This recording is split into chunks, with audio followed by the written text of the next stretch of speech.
Hello everyone, I'm very glad that you're joining this story. Subscribe, like and comment.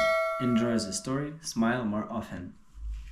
You ever worked 10 years for something, busted your ass day after day, skipped vacations, skipped nights out, even skipped meals sometimes, all to finally get that one thing you've wanted since you were a dumb kid staring through the window of a dealership you couldn't afford to even step into? That was me. That was my Harley. I was 42 years old, and last Saturday, after a decade of penny pinching, overtime shifts, fixing busted heaters, patching roofs, and working holidays when everybody else was sipping beer and grilling ribs, I finally rolled out my dream ride. A black and chrome Harley-Davidson Softail, shining like a damn star in the sunlight, rumbling under me like a living beast ready to tear up the asphalt. It was not just a bike. It was every early morning, every bruised knuckle, every sacrifice I had made packed into two wheels and a hell of a lot of steel. That afternoon, the family had a barbecue at Uncle Bob's place. Uncle Bob's backyard looked like every other backyard in the neighborhood, chain-link fence barely standing, rusty grill that should have been junked in the 80s, folding chairs scattered like someone lost a war against tidiness. But it wasn't about the looks. It was about family, or at least, that's what they always said. I pulled up on the Harley, and you'd have thought Jesus himself had floated down out of the sky the way everybody turned and stared. The engine growled low as I cut it, and for just a second, it felt like maybe every sacrifice had been worth it. Maybe they would understand. A cold beer found its way into my hand. Chuck slapped my back hard enough to almost make me drop it, and Aunt Linda started hollering from the porch about how dangerous bikes were. That ID break my full neck before the year was out. Standard family noise. I didn't mind it. It was the kind of noise that told you still belonged somewhere. Then she came over. Tara. Tara had always been trouble wrapped in a pretty package, the kind of girl who had been handed everything her whole life and still complained like she was cursed. 37 years old, still living off her parents, never held a job longer than a season, and somehow, in her mind, the world owed her something. I knew better than to trust her with anything more valuable than a paper plate. But blood is blood, right? She sauntered over, beer in one hand, that half-crooked grin on her face that usually meant bad ideas were about to happen, and said, "Hey, cuz, gimme a spin on that hog." I laughed at first, thinking she was kidding. Tara could barely handle a bicycle without crashing into mailboxes, let alone a machine that weighed 800 pounds and kicked like a mule if you didn't respect it. But she was serious. Her eyes had that glint they got when she was gearing up to throw a tantrum if she didn't get her way. "Come on, Mike," she said, voice dragging out my name like she was talking to a slow-witted dog. "You gonna be all stingy about it? What's the point of having a sweet ride if you ain't gonna share it?" The thing about family is, they know exactly which buttons to push. And Tara? She could have been a professional button pusher. Around me, Uncle Bob was already muttering about how when he bought his truck back in the day, he let everybody take a ride, no questions asked, like a real man. I stood there for a minute, my mind screaming no, hell no, don't even think about it, but my mouth, traitorous bastard that it was, said, "Fine. One lap around the block. Easy. No funny stuff." Tara hooped like she'd just won the lottery, took a clumsy swig of her beer, and then swaggered toward my bike. My gut twisted watching her, every instinct screaming that this was a mistake, that this wasn't just a small risk, that this was the kind of thing you didn't come back from. But the damage was done the second I tossed her the keys. She climbed on like a kid trying to mount a wild horse, fumbled the ignition, revved it way too hard, and then took off with a lurch so violent half the people in the backyard gasped. I watched the taillight sway like a drunk stumbling down an alley, and my heart clenched tight in my chest. The whole block seemed to hold its breath. Maybe, I thought desperately, maybe she'll surprise me. Maybe she'll keep it slow, ride the curb, come back safe. Maybe the universe would cut me a break for once. 10 seconds later, the sound of screeching tires, and a metal crunch shot down the street like a gunshot. A sound that, if you've ever heard it, you'll never forget, because it punches you right in the soul. I dropped my beer without realizing it and sprinted down the sidewalk, my boots pounding the pavement, past gawking neighbors and screaming kids. I rounded the corner and there she was. The Harley was laid out on its side, a smoking, sparking heap. The chrome was scratched to hell, the handlebars bent, the gas tank crumpled like a crushed beer can. And Tara? Tara was standing up, brushing dirt off her jeans, a stupid, smug smile plastered on her face. My feet stopped moving. My brain stopped working. She looked at me, laughed, really laughed, and said, "What's the big deal? You'll just buy another, right?" Right then, something inside me broke. Not loudly, not like a scream or a punch or a burst of rage. It broke quietly, like a tiny hairline crack in the base of something that had once been strong, but was never going to hold weight again. I didn't say a word. Not one goddamn word.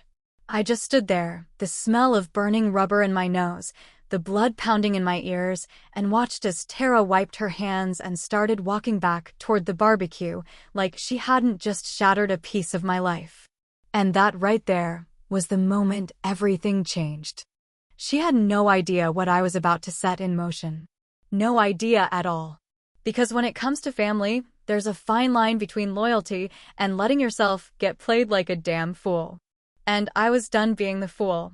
I stood there for a long moment, longer than anyone else would have, just staring at the wreckage like maybe if I stared hard enough, it would uncrumple itself, snap back together like some damn cartoon where nothing really breaks for good. But it didn't.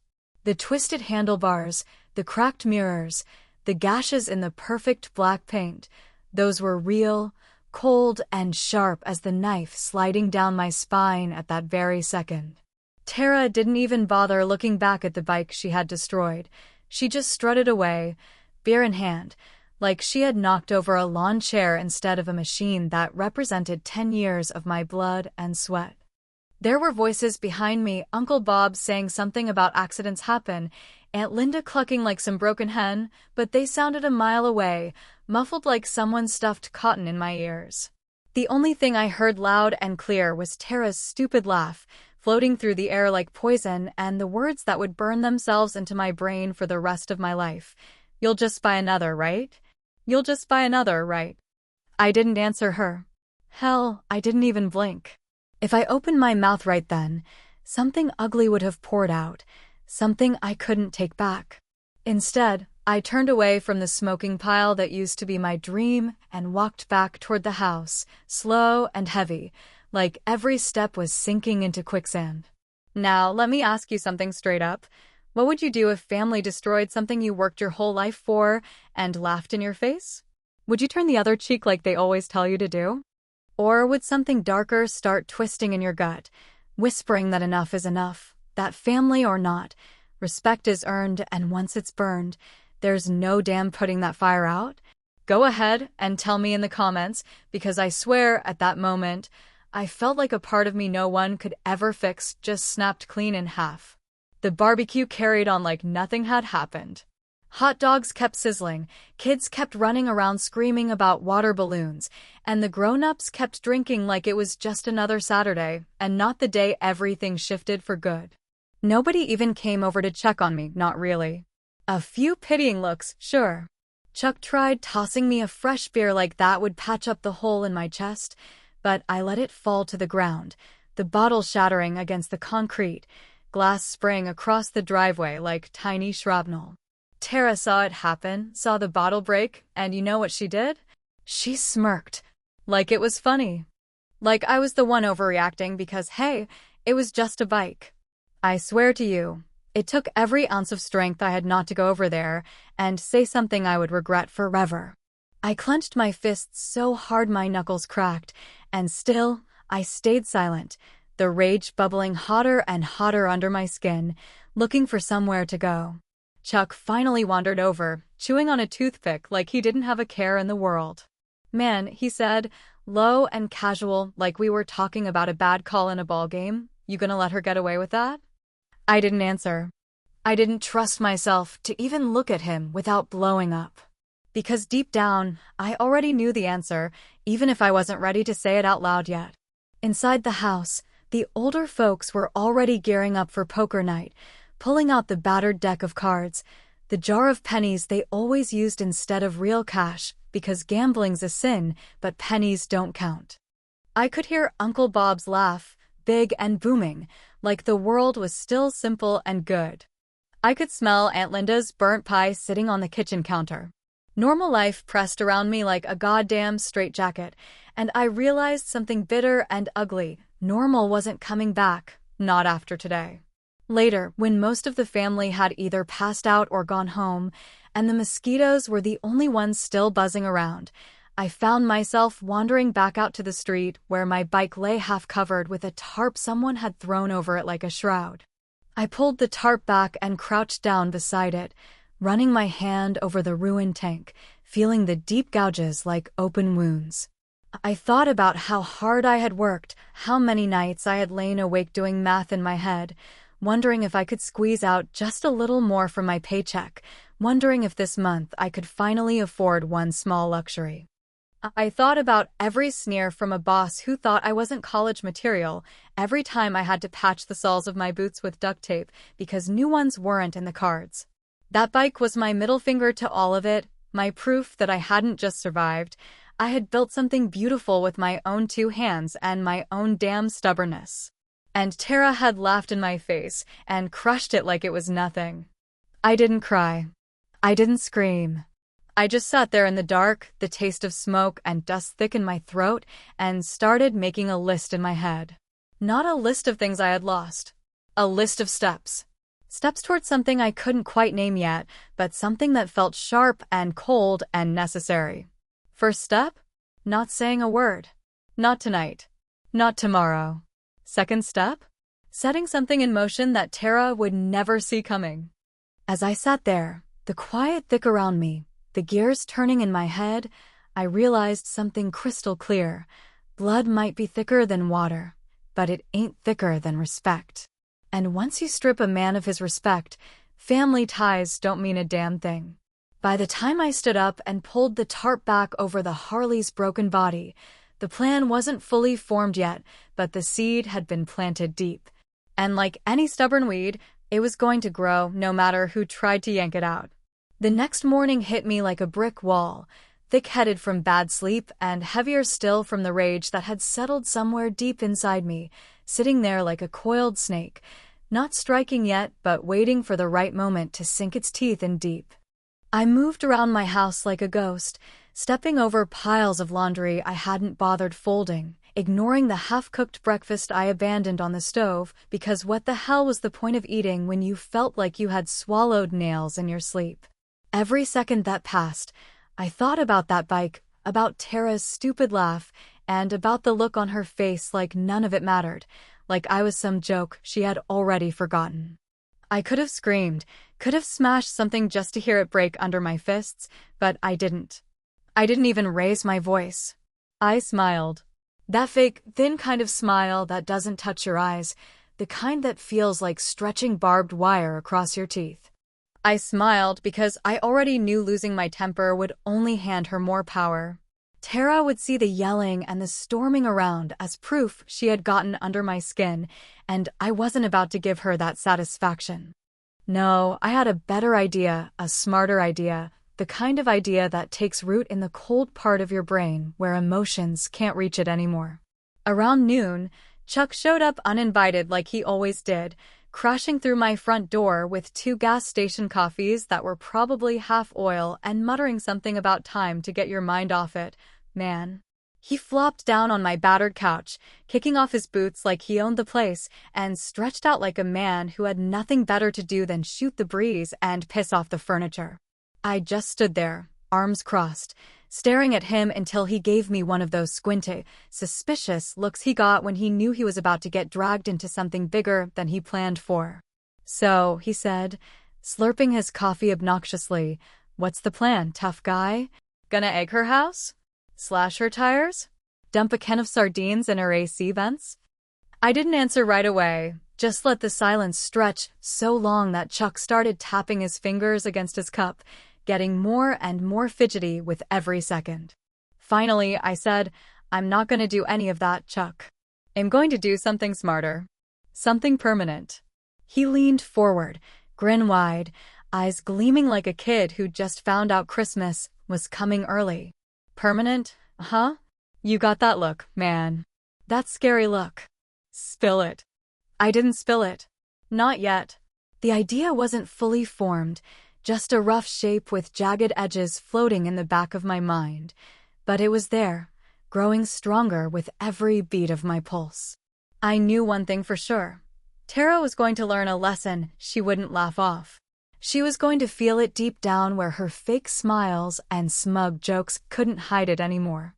The first step was simple, quiet, and devastating. I got up from the couch, grabbed my keys off the kitchen counter, and told Chuck to stay put if he wanted to see how a real man handles betrayal. He whooped like he was watching some action movie unfold in real time, but I barely heard him. My mind was locked in, cold and focused, and for once in my life, I didn't second-guess it. I drove down to the police station, that ugly square of a building that looked exactly like you'd expect a small-town cop shop to look. Faded brick, half the windows cracked, American flag whipping tiredly in the wind. Inside, it smelled like old coffee and paperwork, like disappointment and broken promises stacked to the ceiling. I walked straight up to the counter, where an overweight officer with a bad haircut and a worse attitude glanced up at me like he couldn't care less if I dropped dead at his feet. Need to file a property damage report, I said, voice flat and steady.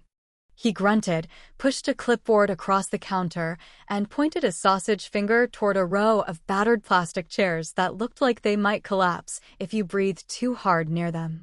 I took the clipboard, sat down, and started writing, every stroke of the pen driving the plan deeper into stone. They made me wait after that, as they always do, the minutes dragging out so long I thought maybe the clock was broken just out of spite. Finally, they called me back, and I found myself sitting across from Detective Harris, a bulldog of a man with a face like crumpled leather and a voice rougher than gravel under truck tires. He leaned back in his chair, hands folded across his belly, and gave me a long, slow once-over like he was trying to figure out if I was trouble or just another poor bastard who got screwed over. Tell me what happened, he said, voice low and scratchy. I told him everything. Not the anger, not the betrayal, just the facts. I told him how I had worked for years to afford that bike, how Tara had taken it without proper training or license, how she had crashed it through no fault, but her own reckless stupidity. I showed him the damage estimates I had already gotten from the dealership, enough zeros to make your stomach flip, and sat there while he scribbled notes in his ugly, angry handwriting. When I finished, he looked up at me and asked, "Family, huh?" "Yeah," I said, jaw tight. He nodded, slow and heavy, like he had seen this story 1,000 times and never once seen it end happy. Family's the worst when it comes to screwing you over. People think blood gives Em a free pass. It don't. He slid a form across the table. You willing to press charges if it comes to that? I didn't even hesitate. My hand moved before my brain could second-guess it, pen hitting paper with a solid finality that made my heart hammer against my ribs. When I walked out of that station, the sun was too bright, the air too sharp, and everything felt different, like I had crossed a line I couldn't uncross. Maybe I should have felt guilty.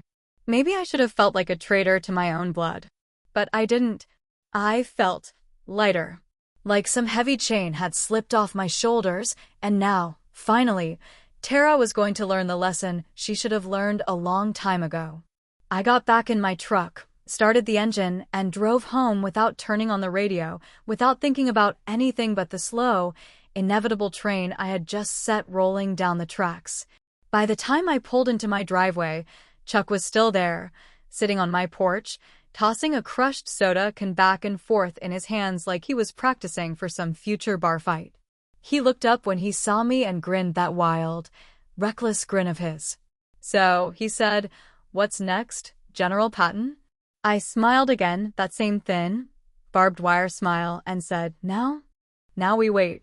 Because some storms you don't chase. You just sit back, light a cigarette, and watch the whole damn sky fall in." 2 days after I filed the report, when the anger had settled into a low, steady throb behind my ribs instead of the full-body burn it had been before, I found myself sitting on the battered front steps of my house, wondering if I had finally crossed some invisible line that couldn't be uncrossed. The sky overhead was the kind of dull gray that promised rain but never quite delivered, the air thick and sticky, pressing down on my skin like a judgment I couldn't shake off. I was halfway through my second bad cup of coffee when the old Chevy Malibu I recognized as Aunt Linda's came rumbling down the street, tires squealing a little like she took the corner too fast, same as always. I didn't even have to see her face to know what she was coming for.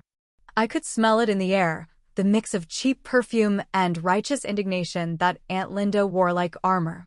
I stayed put, letting her stomp up the walk, clutching her massive purse like she was about to serve a warrant. She stopped 3 feet in front of me, hands on hips, mouth already twisted into that sour pucker that usually meant a sermon was incoming. "You oughta be ashamed of yourself, Michael," she said, not even bothering with hello. I didn't answer, just stared at her over the rim of my cup, waiting for her to get it all out because I knew better than to think I could stop a freight train once it got rolling. "You gonna send your own flesh and blood to jail over a damn motorcycle?" she said, voice rising, drawing the attention of old Mr. Hayes across the street, who was pretending to water his lawn but had been dying for some fresh gossip all month. I took a slow sip of coffee, pretending to consider her words even though my mind had already traveled a mile away, to places darker and quieter where guilt didn't dig its claws so deep. Aunt Linda, of course, took my silence as an invitation to keep digging the knife deeper. "You think your daddy would have wanted this?" she said, and that was the line that hit harder than a slap to the face. She knew exactly where to aim because family, for all their failures, always knew your soft spots better than anyone else. I set my cup down, the ceramic clinking too loudly against the step, and let my eyes drift up to the churning gray sky. I remembered my father clearer than I wished I did sometimes, a tall, broad man with rough hands and a voice that rumbled low, not with anger, but with a kind of steady certainty that made you believe the world could be fixed if you just worked hard enough. He wasn't a perfect man, God knows he had his share of demons, but he believed in family with a kind of blind faith that I had always admired and resented in equal measure. "Blood is blood, Mike," he used to say, usually after a family squabble, usually when I was threatening to never speak to someone again because I was young and thought cutting people out was strength instead of what it really was, loneliness wrapped in bravado. "You don't get to pick your kin, but you sure as hell don't turn your back on him." I had carried those words like gospel for years, long after he was gone, long after the cancer had eaten through his body and left him a whisper of the man he used to be. I had believed them even when it hurt, even when Tara had wrecked more than just a motorcycle over the years, wrecked trust, wrecked peace, wrecked every damn family gathering she touched with her selfishness. But sitting there now, with Aunt Linda towering over me, righteous and red-faced, I found myself questioning everything I thought I had known. Was I really turning my back on family? Or had they turned their back on me first, the moment they laughed off the thing that mattered most to me like it was some broken toy? "You think she meant to hurt you?" Aunt Linda pressed, voice softening just enough to make the guilt twist harder in my gut. "She's just young, reckless. She didn't think." "She's 37, Aunt Linda," I said finally, my voice low but sharp enough to cut through the heavy air between us. "She's not some damn teenager who doesn't know better." She flinched a little at that, like maybe she couldn't argue with the plain truth of it, but she rallied quick, because guilt was a weapon Aunt Linda wielded better than anyone I had ever known. "People make mistakes, Mike," she said. "Family forgives. That's what we do." Maybe it was the way she said it, like forgiveness was something owed no matter what, like it wasn't something that had to be earned after being spat on and stomped into the dirt. Maybe it was the way she didn't once mention the bike, the years of work, the complete lack of apology from Tara. Maybe it was the way the whole family had closed ranks around her like I was the problem just because I refused to eat the shit sandwich they were offering with a smile. Whatever it was, I stood up slowly, towering over Aunt Linda in a way that made her take a half step back despite herself. "I didn't want this," I said, every word heavy as an anchor, dragging the moment deeper into something neither of us could climb out of easy. But I'm not gonna let her laugh in my face and call it love. She opened her mouth to argue again, but I was already turning away, stepping back inside my house and shutting the door with a click that sounded quieter than it felt. I leaned my forehead against the cool wood for a long moment, breathing deep, trying to steady the storm that Aunt Linda's visit had kicked up inside me.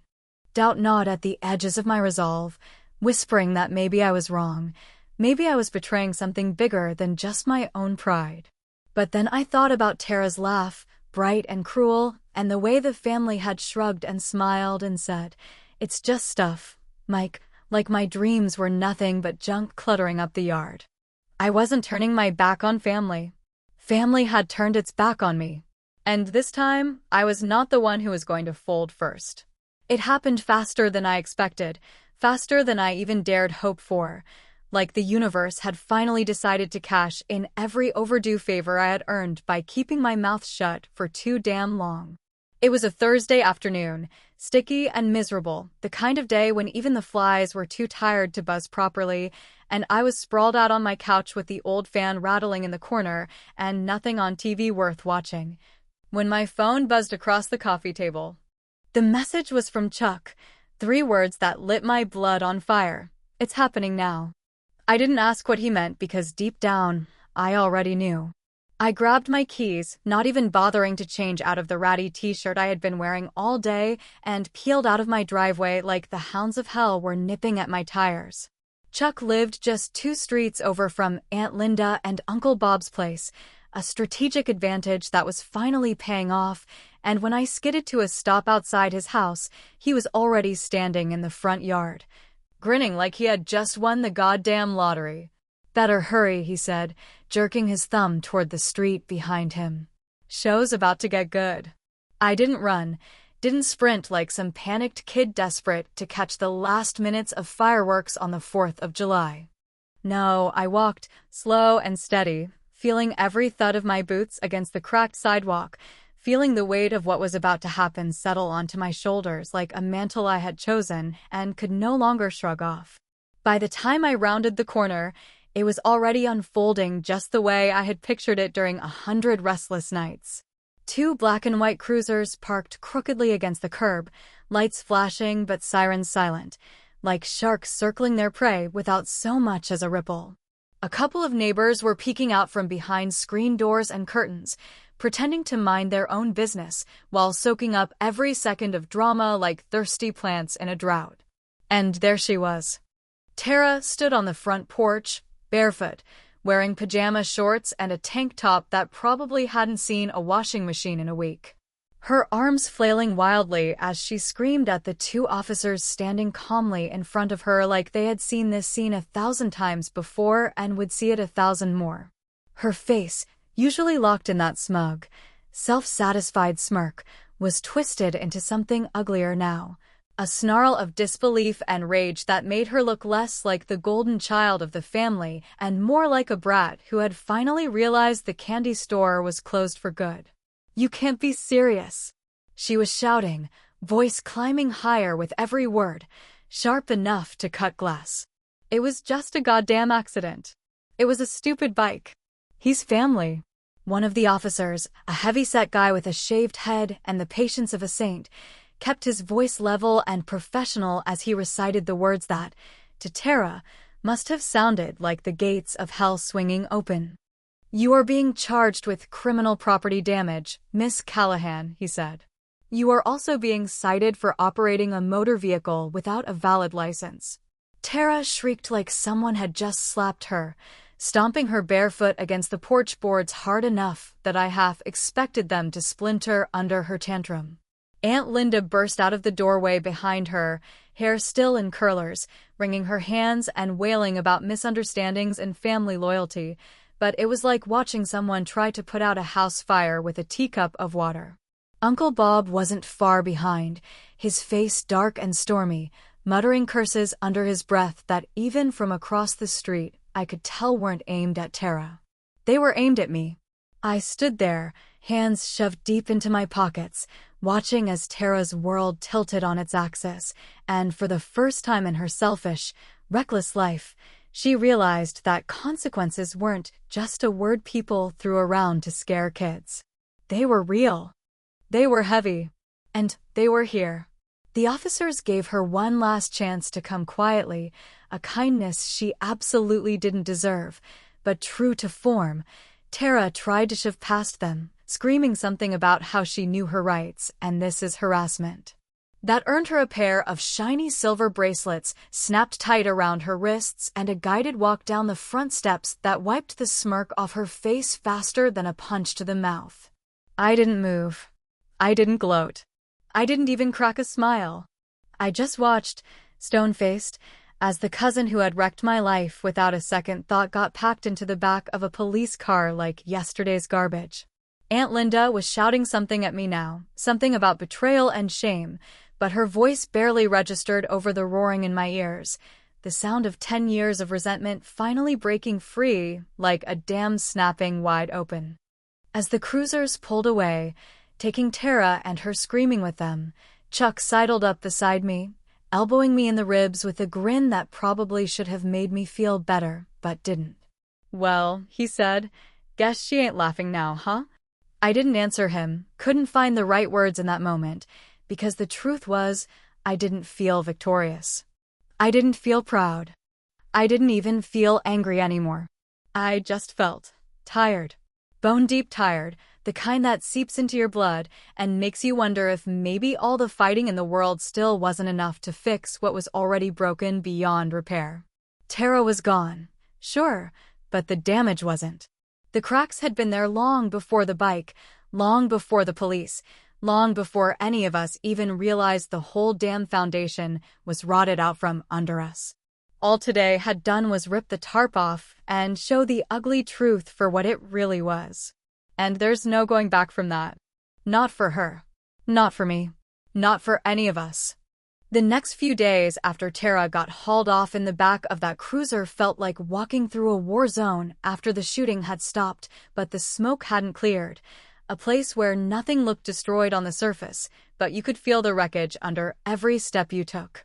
It was in the way people stopped answering my calls, the way texts from cousins that used to come in daily just disappeared like someone had turned off a tap.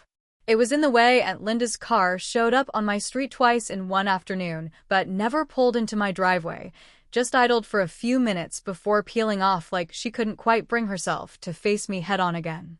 It was in the way even Chuck, my closest friend, started showing up less, muttering excuses about being busy when he wasn't, and we both damn well knew it. But the worst of it came the next Sunday, that bitter day when the family gathered at Uncle Bob's for the usual potluck, like nothing bad could ever stick if you just slapped enough coleslaw and lukewarm baked beans on the table and called it a blessing. I didn't want to go. Every bone in my body told me to stay the hell home, lock the doors, and wait for the whole miserable storm to blow over, but some old habit, some leftover loyalty from when things were simpler and the worst thing we fought over was who got the last piece of pie, dragged me there anyway. I pulled up slow, taking in the familiar sight of Uncle Bob's beat-up pickup in the driveway, Aunt Linda's flower beds dying in neat rows by the porch, and a half-dozen other cars parked haphazardly along the curb like a testament to how little anyone respected parking laws around here. For one long minute, I sat in my truck, engine idling, gripping the steering wheel so tight my knuckles ached, wondering if it was worth it, if there was anything left to save inside that battered old house. But pride is a stubborn bastard, and mine wouldn't let me drive away, not without facing the music, not without seeing for myself just how bad the damage was. Inside, the house smelled the same as it always had, musty old carpet, cigarette smoke that had seeped so deep into the walls you'd never scrub it out, and something sweet baking in the oven that tried its best to cover the rot but didn't quite make it. People milled around with paper plates and tight smiles, conversations starting and dying awkwardly like someone had cut all the wires connecting us. I caught a few nods, a few stiff hellos, but nobody rushed over to clap me on the back or drag me into the kitchen for a beer like they would have a month ago. No, it wasn't until Uncle Bob spotted me from the far end of the living room that the real show began. He was sitting in his old recliner, the one he always claimed no one else could sit in because it had conformed to his ass, cradling a can of beer in one hand and glaring at me like I was something he had scraped off his boot.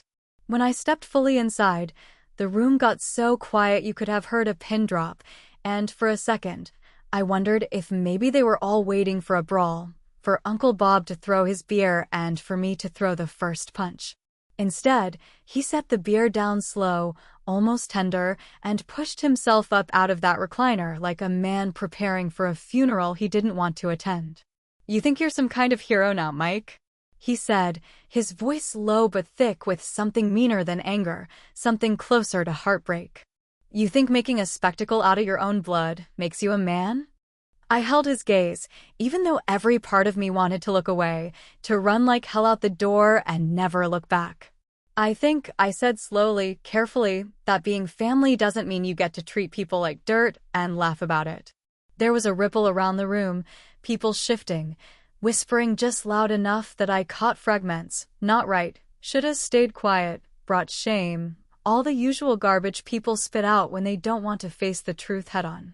Uncle Bob took a step closer, close enough that I could smell the stale beer on his breath, close enough that for a wild second I thought he might actually swing at me. "You're a traitor," he said, and there it was, the word he had been holding back, the blade he had been itching to stick in my gut. "Blood sticks, Mike. Blood is the only thing that matters in the end. You think those cops you sicked on her are gonna be there for you when you're old and broken? You think strangers will care about you more than your own kin?" I opened my mouth to answer, but the words caught in my throat, tangled up in years of memories I couldn't just throw away. I saw myself at 8 years old, riding on Uncle Bob's shoulders during the 4th of July parade, saw the time he taught me how to change a tire out back of the old shed, saw the look of pride on his face when I graduated high school, even though nobody thought I would. Family isn't just blood. It's history. It's scars.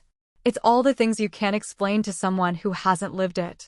But history doesn't excuse betrayal, and blood doesn't wipe away the damage someone chooses to do. "I didn't betray the family," I said, my voice rough but steady. "The family betrayed itself." There was no applause, no dramatic gasps. Just silence. Heavy, cold, final. Uncle Bob shook his head slowly, like he pitied me, and turned away without another word, walking back to his chair, sinking into it like a man who had lost something he didn't even know how to name. One by one, the others followed suit, turning their backs, picking up dead conversations, pretending I wasn't there, wasn't part of them anymore. And maybe I wasn't. I stood there a moment longer, the heat of 100 judgmental eyes crawling over my skin, and then I turned and walked out, the door creaking shut behind me with a soft thud that sounded more final than any slam could have. Outside, the air was sharper, cleaner, like stepping out of a smoke-choked room into a storm about to break. As I stood there on the sidewalk, hands shoved deep in my pockets, I realized the truth. Loyalty means nothing without respect, and justice, cold and lonely as it is, sometimes has to come at the price of the things you thought would last forever. Some wounds don't heal. Some families don't either. The courthouse smelled exactly like I imagined it would, that strange mix of old paper, stale sweat, and some industrial-grade cleaner that never quite managed to scrub out the years of bad decisions echoing off the marble floors. It was a Monday morning, the kind of cold, gray day that made even the most stubborn optimists keep their heads down and their collars up, and I sat there on one of those hard wooden benches, hands folded in my lap, staring straight ahead like I didn't notice the handful of family members who had shown up to glare holes in the side of my head. The room was too bright, lit by buzzing fluorescent lights that made everyone's skin look sickly and pale, like ghosts pretending to be human, and the cheap ceiling fans hummed overhead. stirring the heavy air just enough to remind you how miserable it was to sit there waiting for your turn to watch someone else's life unravel. I didn't have to wait long. They called Tara's name, full and formal, the way they always do when they're about to reduce you from a person into a case number, and I watched her shuffle up to the defendant's table, wrists free, but shoulders hunched like she could feel the chains anyway. She didn't look anything like the firecracker who had laughed in my face that day at the barbecue. She looked small, beaten, wearing a cheap black dress that didn't fit her right, and shoes that clicked too loud on the polished floor. Her hair was pulled back tight, probably on someone's advice to look respectable, but nothing could hide the wild, desperate glint in her eyes, the look of someone who had finally figured out that nobody was coming to pull her out of this mess by the hand. The judge, an old man with a voice like gravel and the patience of a saint, read the charges out slow and steady: property damage, operating without a license, reckless endangerment. Each word landed like a hammer on the dead silence in the room, and Tara flinched at every blow, shrinking smaller and smaller behind the table. Her lawyer, some court-appointed kid who looked like he still had acne scars, mumbled something about a plea deal, about first offenses and mitigating circumstances, but the judge didn't look impressed. I sat there through all of it, still as stone, not even letting myself blink too much, because I didn't trust what might come out if I started letting myself feel anything at all. When they asked if there were any victim statements, I stood up on autopilot, walking to the little stand with the microphone, clearing my throat once into the dead air, and looking out across the room where Tara sat with her hands twisted in her lap like she was trying to wring the guilt out of her own skin. "I'm not here to ask for anything harsh," I said, and my voice sounded strange in my own ears, low and level like someone else was speaking through me. "I'm not here for revenge. I'm here because actions should have consequences, even when it's family. Especially when it's family." I didn't say anything else. I didn't need to. I walked back to my seat, ignoring the weight of Aunt Linda's tearful glare, ignoring Uncle Bob's muttered curses, ignoring the way the whole damn family seemed to tilt further away from me with every step I took. I sat down and folded my hands again, waiting, watching, feeling the numbness settle deeper into my bones. The sentencing wasn't dramatic. A fine big enough to make her parents sweat, mandatory driving courses, community service hours, so High Tara's weekends would be chained up for the next year at least. It wasn't jail time, not really, but it was enough to put a permanent mark on her record, enough to make sure this little accident followed her a lot longer than she had ever planned. When it was all over, when the judge banged his gavel and the court moved on to the next sorry soul in the lineup, Tara turned in her seat, and for one long, gut-churning moment, our eyes locked. She wasn't laughing now. She wasn't smirking or shrugging it off like it was just another mistake someone else would fix for her. She was crying, real tears that made her mascara run and her face blotchy and red, and I felt nothing. Not satisfaction. Not triumph. Not even pity. Just nothing. The kind of emptiness that settles over you when you realize the fight you thought you needed to win didn't really fix anything, didn't heal anything, just left another scar where something better used to be. Outside, the cold hit me like a slap, the wind cutting straight through my jacket as I lit a cigarette with shaking hands, not because I needed the nicotine, but because I needed something, anything, to keep my fingers from curling into fists again. Chuck found me out there a few minutes later, hands shoved deep in his hoodie pockets, kicking at a chunk of dirty snow like a bored kid waiting for a bus that was never gonna show. "You happy now, man?" he asked, not unkindly, not sarcastically, just tired. I took a long drag, exhaled a cloud of smoke into the gray sky, and thought about it, really thought about it for the first time since this whole thing started. Was I happy? Was this what winning felt like? Because if it was, it sure as hell didn't taste sweet. It tasted like ashes and regret and a deep, aching loneliness I hadn't bargained for when I started down this road. "I don't know," I said finally, voice rough as gravel. Chuck nodded like he understood even if he didn't agree, and we stood there in silence for a long time, two men who had seen too much and fixed too little, watching the courthouse doors swing open and close again, spitting out broken people like a machine designed to chew you up and spit out whatever was left. I didn't know if I had done the right thing anymore. I didn't know if there even was a right thing left to do. All I knew was that something inside me had shifted, permanent and irreversible, and no amount of family barbecues or tearful apologies would ever set it right again. Some lines, once crossed, don't lead you back home. They just keep going. Straight ahead. Into the cold. Months pass the way bad weather does when you live in a town too small to outrun your own mistakes, slow and heavy and soaked in the kind of silence that seeps into your bones and makes you forget what normal ever felt like. Winter had crawled over everything by the time I got my bike back, patched up as best as the shop could manage, new paint gleaming over the scars they hadn't been able to buff out, like a beautiful lie trying to cover an ugly truth. It didn't ride the same anymore. Not really, not in the way it had that first day when I thought maybe, just maybe, some pieces of life were still pure if you worked hard enough to earn them.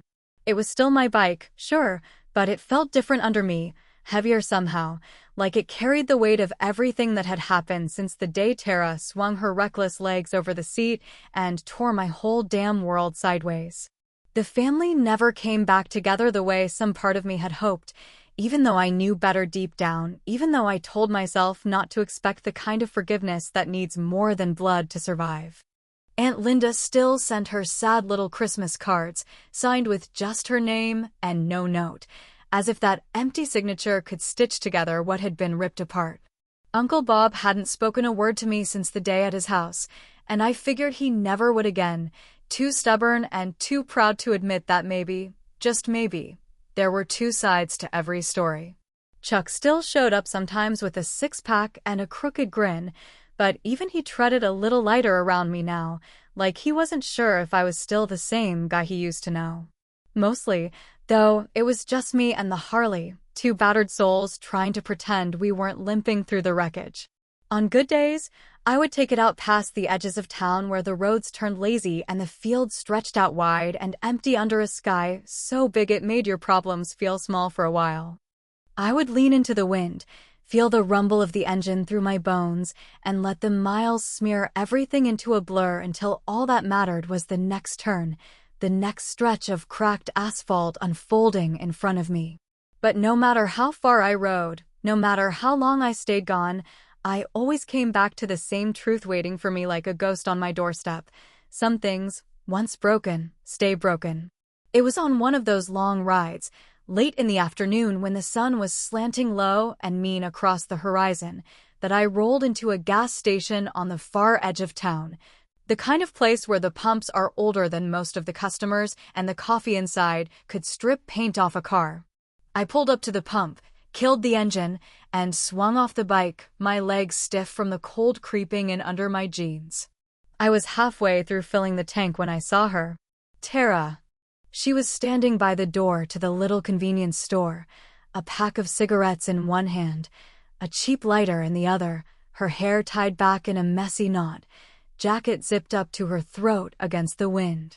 For a second, she didn't see me, and I had the stupid, childish urge to jump back on the bike and peel out of there before she did, to pretend the whole damn town was big enough for both of us without this moment happening. But before I could even twitch, she looked up, locking eyes with me across the cracked concrete, and the world froze harder than the winter air curling around us. There was no anger in her face, no apology, no sadness. Just a smile.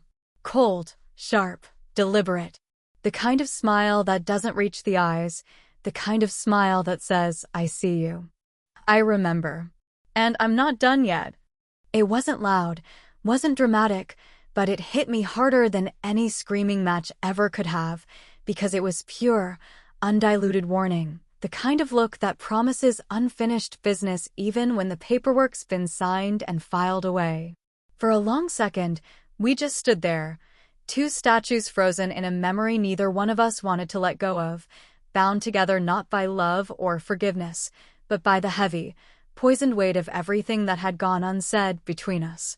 I screwed the gas cap back on, slow and steady, never breaking eye contact, because if I had learned one thing through all of this, it was that you never, ever turn your back on something that's still dangerous. I climbed back onto the Harley, the seat cold against my legs, and started the engine with a roar that shattered the brittle silence between us. Tara didn't flinch. She just took a slow drag of her cigarette, exhaled a plume of smoke into the wind, and watched me ride away like she had all the time in the world. As the town faded behind me in the rearview mirrors, my mind spun with questions that had no easy answers, questions that gnawed at the frayed edges of my peace like rats in the walls. Was it really over? Or had I just lit a fuse on something that hadn't even begun to burn yet? Was Tara's cold smile the end of the story, or just the start of a different, darker chapter neither of us could write alone? Some wounds never heal. Some debts never clear. And some battles, the worst ones, never end with a gavel banging or a set of handcuffs snapping closed. They just sit there, smoldering, waiting for the next wrong word, the next wrong look, the next moment when everything you thought was behind you rises up again, teeth bared and eyes gleaming in the dark. Waiting for the unfinished story to begin all over again.